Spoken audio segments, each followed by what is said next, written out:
De son nom scientifique, Glucine Mars Merrill, le soya est une légumineuse cultivée pour ses graines riches en protéines, en matières grasses et minérales. C'est une plante à croissance rapide et à forte valeur nutritive, jouant un rôle important dans l'approvisionnement alimentaire mondial. Le soya est devenu la première légumineuse au Bénin par son importance dans la réduction de la malnutrition observée surtout en milieu rural. Mais sa production reste confrontée à quelques difficultés. Pour mieux retrouver les contraintes auxquelles cette culture est confrontée, une enquête a été menée dans la commune de Kétou. Les producteurs questionnés nous ont soulevé comme contraintes l'attaque des plants par les criquets puants, le coût élevé de l'engrais chimique NPK, la non-fertilité des sols, l'acquisition des terres par les douaniers, le salaire élevé de la main-d'œuvre, les aléas climatiques. Ces informations recueillies lors de l'enquête ont été analysées et les contraintes ont été hiérarchisées à partir de la base des fréquences de répétition, ce qui nous amène à trouver comme contrainte majeure le coût élevé d'engrais chimiques NPK et aussi l'attaque des plants par les criquets puants. Le défi qu'on s'est donné est celui de produire le soya à base de l'engrais insecticide biologique liquide, moins coûteux et accessible aux producteurs. L'objectif de notre étude est de produire un engrais insecticide biologique pour la production soya à base de Nîmes et de quelques produits purement biologiques.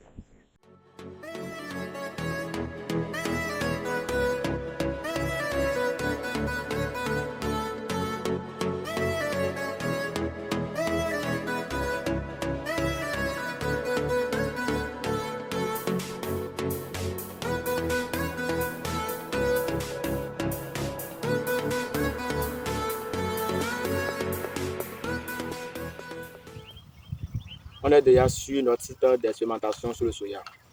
On a prévu utiliser un engrais insecticide biologique pour la fertilisation de notre site d'expérimentation. Bon, 6 unités parcellaires de 4,5 m² vont recevoir la solution. Donc pour les unités parcellaires prévues, on a pris 1,08 de la solution même, 1,08. Donc pour une dose de dilution de 10%, on va devoir compléter 10,80 litres d'eau à la solution. Donc après ça, c'est ce qu'on veut faire maintenant.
Nous avons travaillé sur la fertilisation du soja. Voici notre site d'expérimentation. Nous avions travaillé sur 100 m² et nous avons utilisé le dispositif expérimental de bloc aléatoire complet avec 4 traitements et 3 répétitions. Traitement T0, T-, traitement T1 avec NPK, traitement T2 avec l'engrais insecticide biologique et traitement T3 avec l'engrais insecticide biologique et demi-dose de NPK.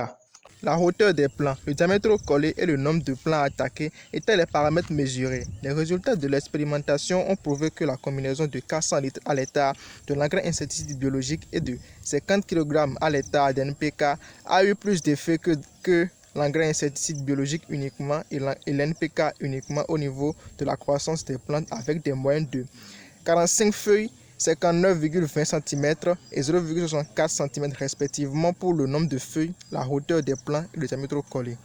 Concernant le nombre de plants attaqués, la combinaison de 400 litres à l'hectare de l'engrais insecticide biologique avec 50 kg à l'hectare d'NPK et l'application de l'engrais insecticide biologique ont eu un effet supérieur. La combinaison de 400 litres à l'hectare de l'engrais insecticide biologique avec 50 kg à l'hectare d'NPK est donc celle suggérée en raison de son coût moins élevé, réduisant les dépenses et les risques d'attaque des criquets puants.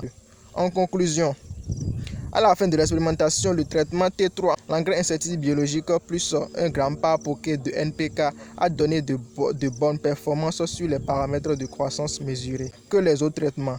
Quant à la diminution de l'attaque des criquets puants, les traitements T2 et T3, l'engrais insecticide biologique plus 1 gramme par bouquet de NPK sont plus efficaces que les autres traitements. À la fin des observations, les parcelles ayant reçu les traitements T2 et T3 ont en moyenne un niveau de sévérité de 8% contre 23% pour les parcelles non traitées avec l'engrais insecticide biologique. Tout le traitement T3, l'engrais insecticide biologique plus 1 gramme par bouquet de NPK est suggéré aux producteurs pour l'augmentation du rendement et la diminution de l'attaque des criquets puants, car il permet de réduire l'achat des intrants chimiques et permet donc aux producteurs de faire des économies. Il permet aussi de diminuer l'attaque des criquets puants jusqu'au niveau de sévérité des dégâts de 8%. Ce traitement a donc un double effet, celui de biostimulant et de bio-insecticide.